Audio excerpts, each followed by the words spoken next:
A few years ago, a beautiful woman fell in love. She was 40 when she got married.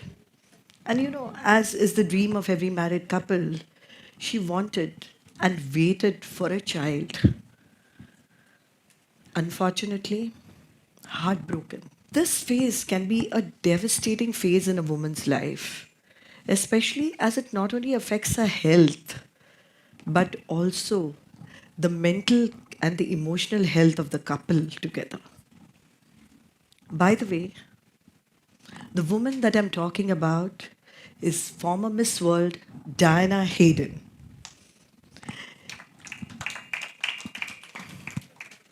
In 2016, Diana delivered this beautiful baby girl, Arya. Diana's baby girl, Arya, was born from an egg which was preserved for 8 years when Diana was 34. So, how did this happen? I think before getting into all the technicalities of vitrification and what it is and everything, let me explain to you the biological clock of a woman. When the child is actually in the womb of the mother, you know how many eggs are there? 5 to 6 million eggs. And when she gets born, those eggs become just 1 million. So many of them die. At puberty, it's about 2 to 5 lakh eggs. And mind you, at 37, they become just 25,000 eggs. And when she turns 50, it's only 1,000 eggs. See, this is important to grasp because as the woman ages, it becomes difficult for her to conceive. You know, nearly 70% of the people at the age of 40 find it difficult to conceive. Another problem associated with age is also Down syndrome. And this can be prevented today. When the girl is 30 years old, she has a chance of having a Down's baby that's 1 in 1,000. But when she turns 40, the chance increases to 1 in 100. Then there are other diseases which affect the ovarian reserve, which prevents, and these problems which I'm talking about can be helped by technology.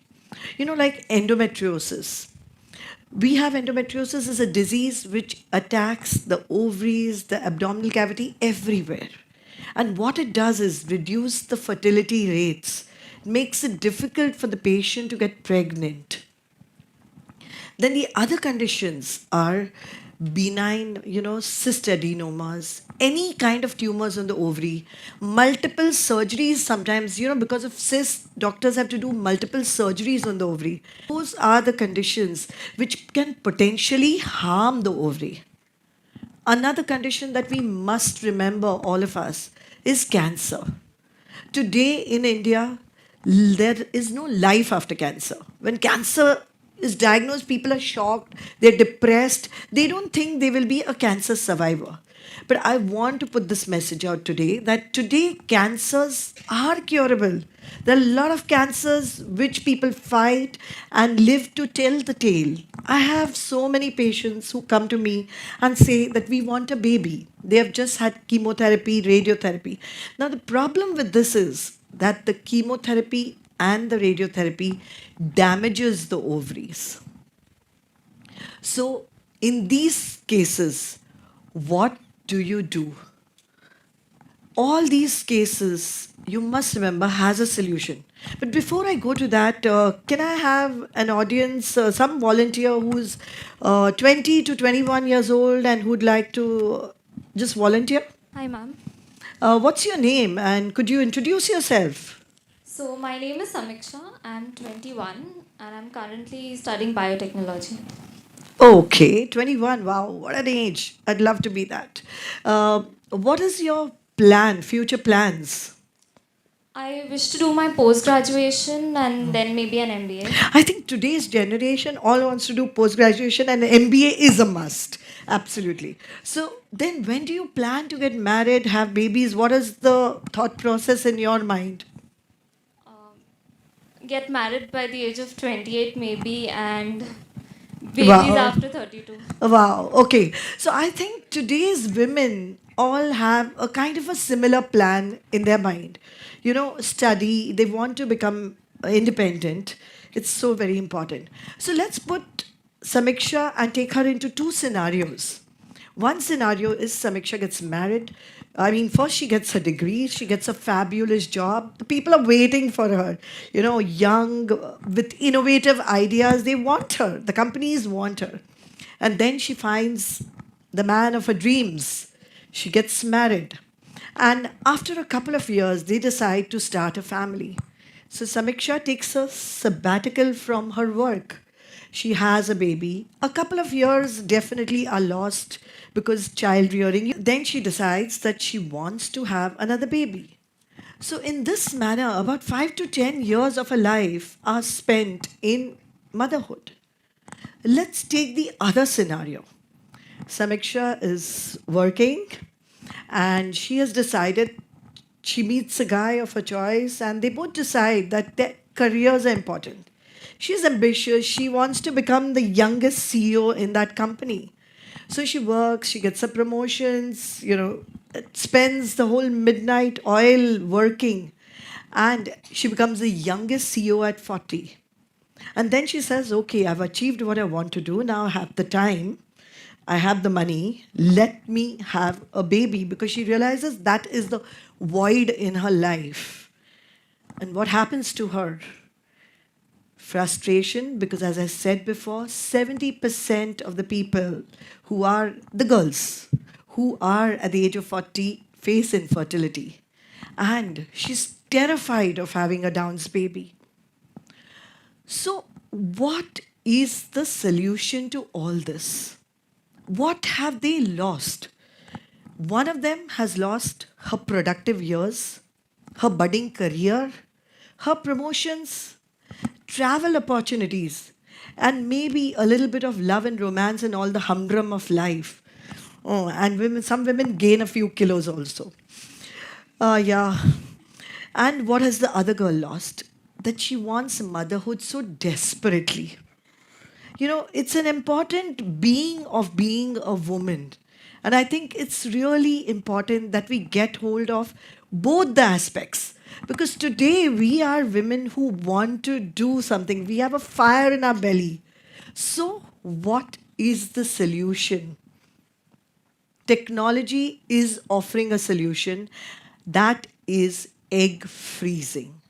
I think it's a fantastic technology, and today it is a reality.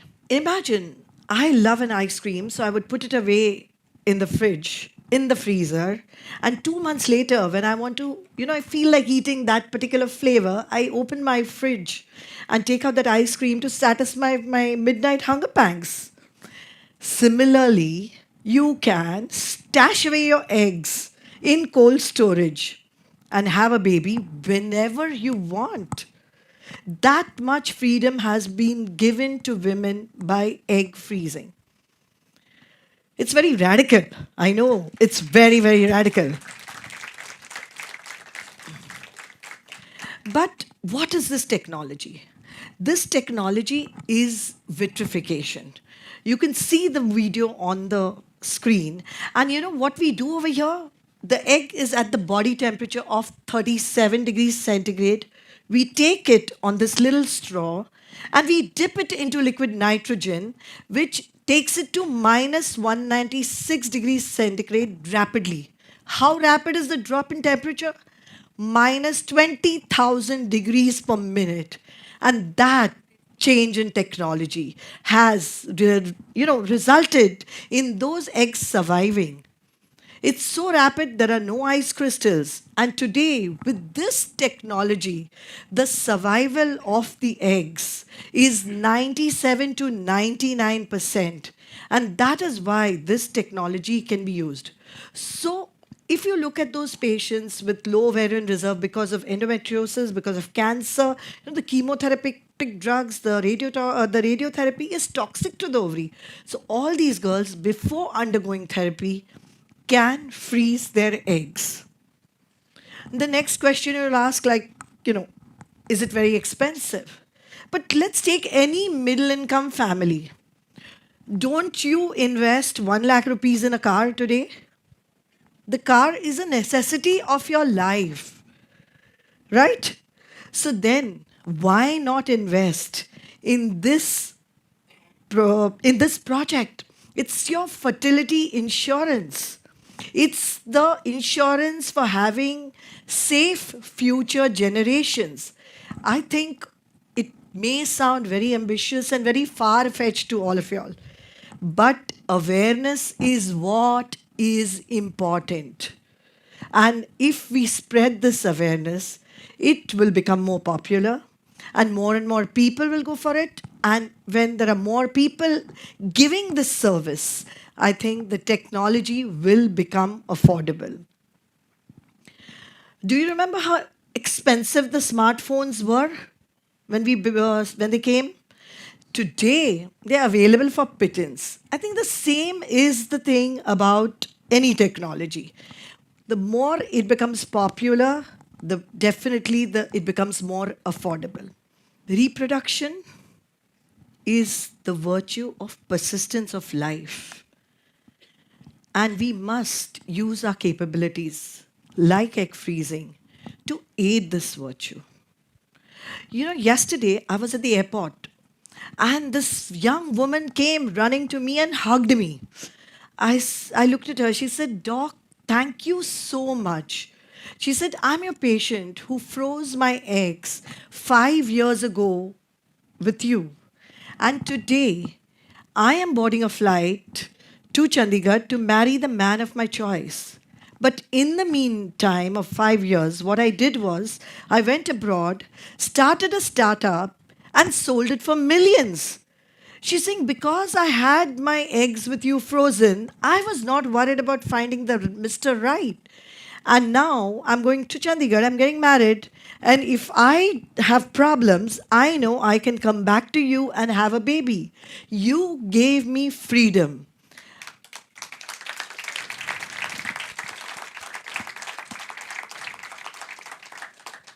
I think all the women, I'm actually getting goosebumps, all the women should have this freedom, this independence to think about what they want in life. Because we are all multitasking. Times are changing now. And definitely we need to change with it. Look at Diana Hayden today. She's happy, she's evolved.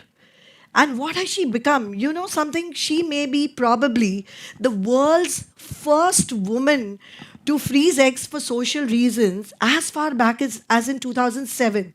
That time, this was experimental and it was being used for cancer patients.